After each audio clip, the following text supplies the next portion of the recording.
le cerveau humain est une chambre d'écho de l'autre.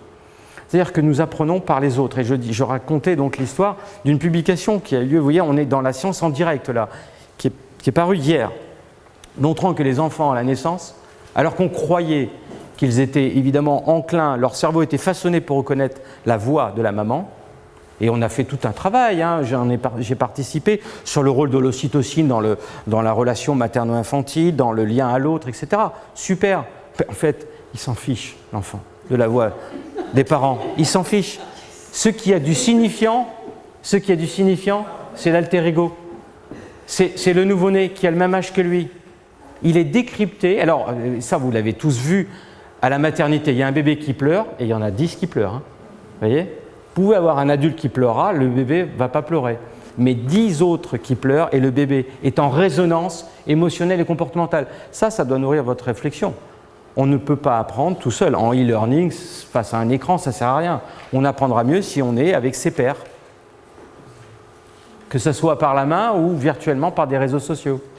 Vous voyez, je vais avoir le point de vue de l'autre et je vais m'enrichir par le point de vue de l'autre. L'appropriation, ça va être une étape qui nécessitera le regard croisé de l'altérité. L'humanité, dès les années 55, a décidé d'externaliser certaines fonctions cognitives. On les a sorties du crâne. Mais c'est bien, parce qu'on va déléguer. D'accord ?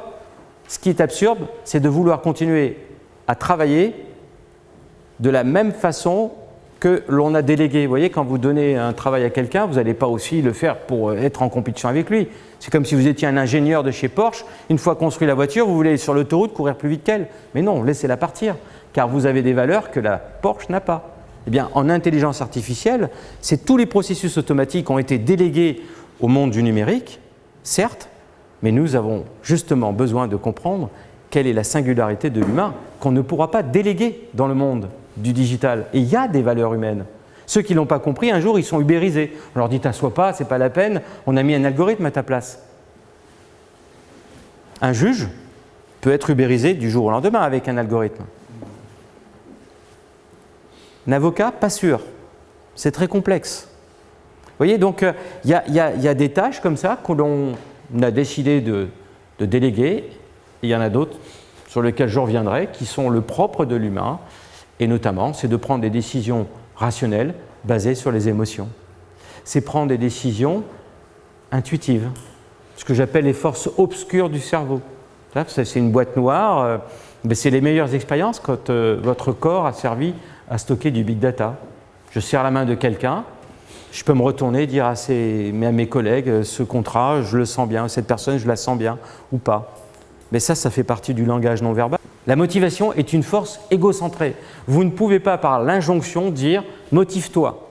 Ce que vous pouvez faire, c'est vous assurer que les conditions sont réunies pour que la personne puisse se motiver, s'épanouir. Vous voyez donc quels sont ses freins, pourquoi elle est résistante au changement.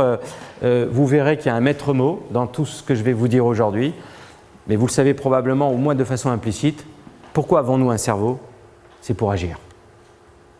Il y a trois étapes, perception, traitement, action.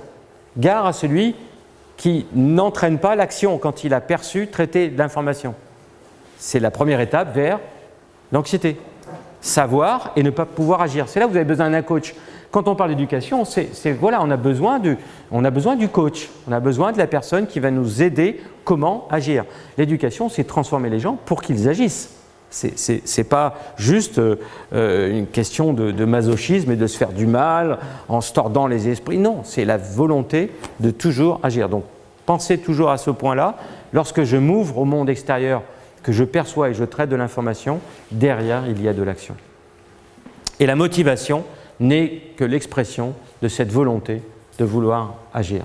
Donc, le sujet qui subit, qui ne comprend pas le sens du changement, qui va donc le subir et ne pas être un acteur, se détruira par ce que vous croyez faire du bien pour lui. Vous voyez, là, pour lui, le changement ne le nourrit pas, le détruit, car il ne voit pas, il ne perçoit pas le sens, il n'en est pas un acteur, il est un spectateur. C'est que l'humain, il a un dispositif très particulier que nous avons inventé, mais en détournant des fonctions que la nature nous avait dotées et qui n'étaient pas prévues pour ça pour nous mettre à la place de l'autre, par une résonance comportementale qui entraîne une résonance émotionnelle qui, enfin, si vous avez compris, nous donne un partage des jugements moraux.